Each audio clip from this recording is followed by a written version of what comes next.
Hi everyone, we welcome you back to our channel. This is Legal Mindset at the Bar, and today we are going in for constitutional history. We are going to look at the Kabaka crisis, 1953 to 1955. So we have introduced and requested an expert in constitutional history to give us some time. Counsel, introduce yourself. Thank you very much for inviting me to the Legal Mindset at the Bar. My name is Kelly Martin. Yeah, that is my name. Counsel, I would like you and beg you to take our viewers through what they need to understand about the Kabaka crisis. If the question of Kabaka crisis comes, how should they handle it? So, questions to do with Kabaka crisis, basically I would say they are derived from the Africanization period. By Africanization period, I'm talking about the period of Sir Andrew Cohen, what he did, basically the whole period of Sir Andrew Cohen. That is within the period of 1952 up to 1955. Yes. And with that, when you're attempting questions of Kabaka crisis, you need to know where did this Kabaka crisis come from? Where did it arise from?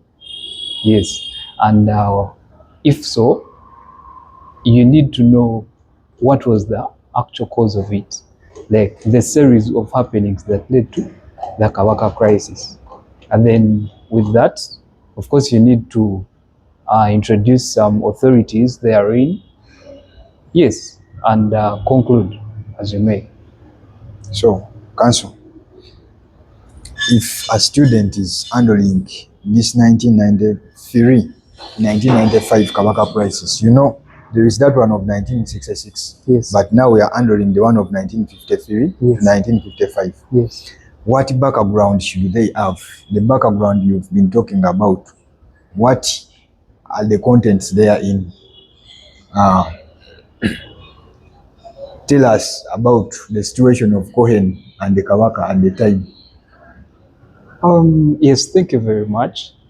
Um, for starters, I think it would be important that you need to differentiate between the two crises. However, the discussion of the 1966 crisis will come in at a later period. But you need to know how the two are different, because with the 1953 Kabaka crisis was majorly to do with the elections. Yes, elections and administration of the protectorate at that time. Unlike the 1966 crisis, which came in as a result of the referendum and other series. But strictly, and as per now, we are only looking at the 1953 Kabaka crisis. So, if I may give you a simple and detailed background of the Kabaka crisis, I would say I would trace it as far as 1941, because in 1941 we had the signing of the Atlantic Charter in Britain. So with the signing of the 1941 Atlantic Charter in Britain, it saw the rise of the Labour Party. Yeah. Labour Party in Britain. Yeah. So yeah, that Labour Party, I would say it was headed by a man called Clement Attlee, and with his actions, he advocated for decolonization of African colonies. So with that, later on in 1945, a conference was called, which was the Manchester Conference of 1945. That Manchester Conference of 1945 was aimed at skilling Africans on how to fight for their independence. Yes. Later on, moving away from the 1945 Manchester Conference, That is when we come to the years of 1952. 1952, where we have Sir Andrew Cohen having been brought to Uganda as the governor. Yes, but I would say that Sir Andrew Cohen was brought to Uganda because he was radical in nature. He was a radical person. For viewers, I would say that a radical person is a person who is strict with his word. If he says, I will do this, I'll do that, and that is it. So the brief history of Sir Andrew Cohen, he was a member of the Labour Party. So after the Labour Party came into power in the years preceding 1953, in the years preceding 1941 to 45, the Labour Party came into power, and Sir Andrew Cohen was one of them. So when, of course, by that connection, it was easy to bring him on board and export him to overseas to go and work for the crown, and that is why he was brought to Uganda. That is in the years of 1952, and a brief history about Sir Andrew Cohen himself. Yes, moving away from that, we're looking at Sir Andrew Cohen and his workings in Uganda. He came, and his only instruction, okay, not his only instruction, but his biggest instruction was to come and administer Uganda, as well as promoting Africanization. Africanization, I'm trying to mean that he was brought to enable and provide opportunities for Africans to participate in their own affairs, in their own politics. So that was the mission that Sir Andrew Cohen had as coming to Uganda. So when he comes to Uganda, he met the Kabaka by then, who was Kabaka Mutesa too. Yes. Yes, but before Cohen came, as he was being issued the instructions for coming to this protectorate, the Secretary of State in London at that time, who was Olivia Layton, passed a resolution that East African territories were to be merged into one federation, the East African Federation. Yes, the East African Federation. Yeah. So having brought that on board, Cohen came that I'll provide opportunities for these Africans to participate in their affairs, all within one jurisdiction, which is the Federation, the East African Federation. Yes, and then with that, he came when he met Kabaka Mutesa II, Frederick Edward Wangula Mutesa II. Yeah, he told him what his reign would be about, and from that point onwards, that was the wrangle. That is where the wrangle that led to the Kabaka crisis evolved.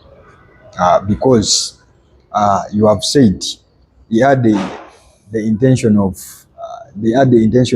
creating the East African Federation, but remember, the Kabaka Mutesa II had an idea of secession. He wanted Uganda to be independent. So their ideas collided. Their minds never met. They never met. The Kabaka crisis was inevitable. So we have seen that, but it is called what? The ordinance under which the Kabaka was deported and exiled to England. Was it Cohen who exiled the Kabaka to England? Yes, I must say it was Cohen who exiled the Kabaka to England. And for the reasons as to why he exiled the Kabaka to England. As I have talked in the previous background, I would say that notably the reasons for the Kabaka's exiling to England, or what we would say the causes of the crisis, are quite numerous.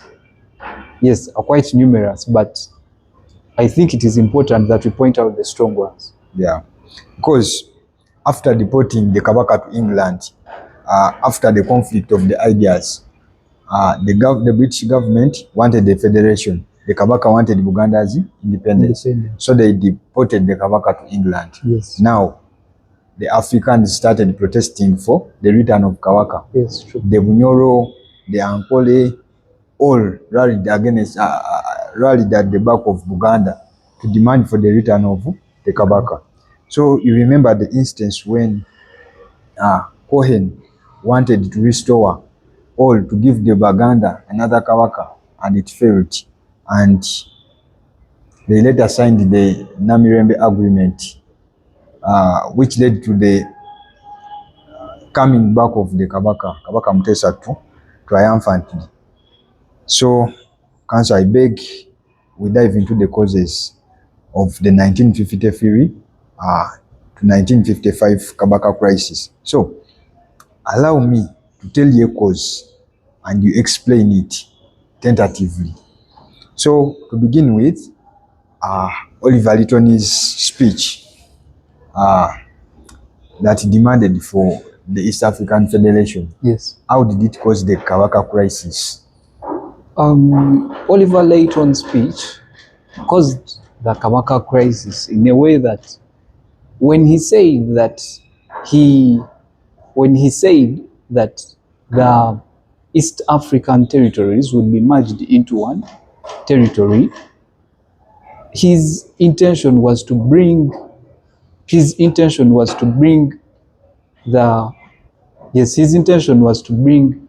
the East African territories into one authoritative power. And with that authoritative power, Buganda did not deem it fit to be part of that authoritative power. In other words, Buganda advocated for its autonomy. Advocated for its autonomy. Yes, unlike the British by then, whose intention was to bring the East African territories into one territory. Yeah, many colleagues are there asking, who is Olive Lytton? Who is Oliver Lytton? Yeah. Oliver Lytton was the he was the Secretary of Colonies. The Secretary of Colonies at that time was sitting in England, and it was that Secretary of Colonies that would receive instructions from the Queen. Yes, from the Queen, Her Majesty, the Queen. And having received those instructions, he would write a letter bearing those instructions and send it to the office for it was called the publicity office in the secretary's in the colonial office. So it was that colonial office that would send those instructions directly to the governor. So let us go to another cause. Buganda's demand for its own independence also caused the Kabaka crisis. Yes. Yeah. How did that trigger Cohen and the ideas of the British leading to the Kabaka crisis, 1953? Buganda's demand for independence was to the effect that Buganda wanted to be a separate colony. Yes, Buganda wanted to be a separate colony. It did not want to be counted among these other territories of Ankole, of Busoga, of Kenya, and so on and so forth. But Buganda decided to fight for its autonomy in a way that when Sir Andrew Cohen came with the suggestion of merging the East African colonies into one territory. Buganda refused. And why did it refuse? It was because it was due to the effect that had Buganda accepted to be part of that colony, Buganda was to lose its independence. As you remember, according to the 19 Buganda Agreement, Article 6 specifically, that was talking about the recognition of the Kabaka.